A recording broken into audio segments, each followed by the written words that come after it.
Daredevil Borin Again, Season 2, Episode 1, Time the Northern Star. And this episode, I thought it was a good episode. For a season opener, I thought it was good. I didn't thought it was great. I thought there was a couple weird creative decisions, like, technically. Like, there's a shot between Matt and Karen, and it's clearly, like, the lighting and, like, the cinematography of the show is really, like, really solid.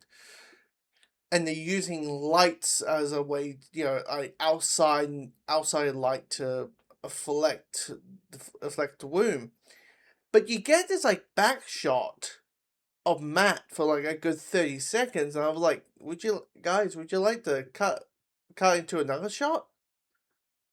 Just to spice things up. Did you not have enough coverage? Did you not have enough shots for that day to have maybe just mid shot to mid shot, mid shot to mid shot? That just mid shot and Karen and mid shot and Matt and have it keep going.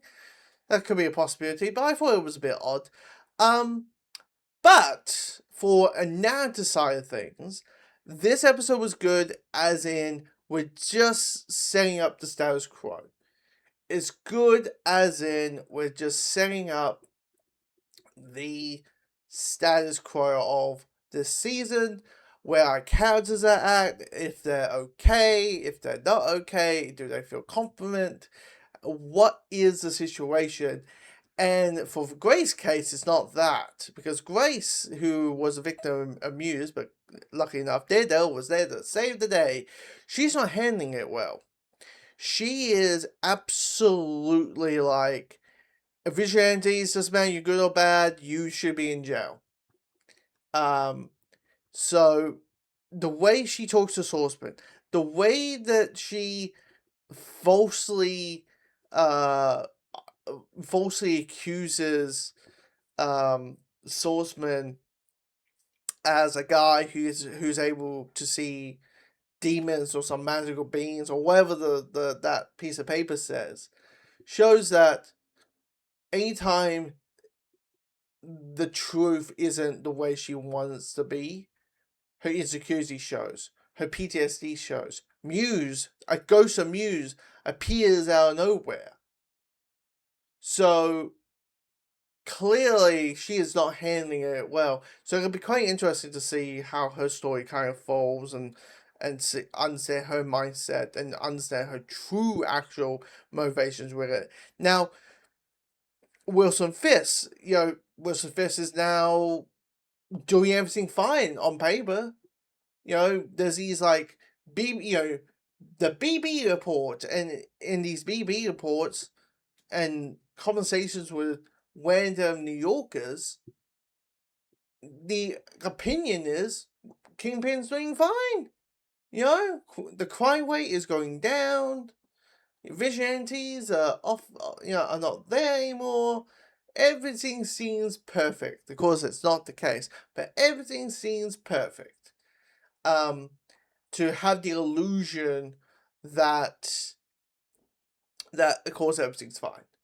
That no one's feared. That the vigilante task force isn't just abusing power left, right, and center, like smacking people across the face for not telling information, or pulling teeth out, or fingers and wounds and that whole thing, like to essentially torture them to just do whatever they want to get the information that they want to hear, not the information.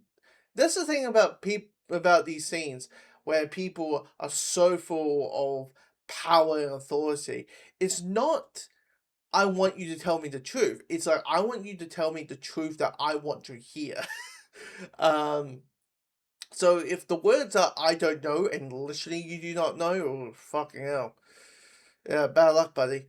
But anyway, so we also have, of course, we explore Matt and Karen, and this, it's kind of like, this episode is kind of like, okay, it's all dealing with the Northern Star, which is this boat which is the opening action sequence in the episode, which really reminded me of Winter Soldier. I mean, seriously, if you swap Daredevil with Captain America in that scene, would you not think it's something out of Winter Soldier? It would be. It would be. Um, I thought it was fine. I mean, really, it is a situation where I feel like episode 2 onwards is when, like, the plot is now going to boost up into its speed and pace and give us a sense of what's happening, versus what this episode is, which is just setting up the groundwork, setting up the new status quo, setting up the characters, and that's what this episode is. So there's nothing really much to talk about in this episode to say it's good. Oh, Matthew Lillard's character, Mr. Charles.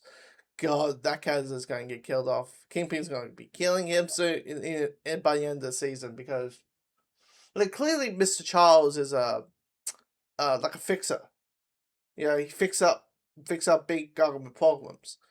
Like that, but he drives Wilson Fisk off the board, like, off the wall, because it shows Wilson's insecurities where someone else takes the power away, and just having some random guy in casual clothing eating Cheetos taking stage. That's he doesn't like that.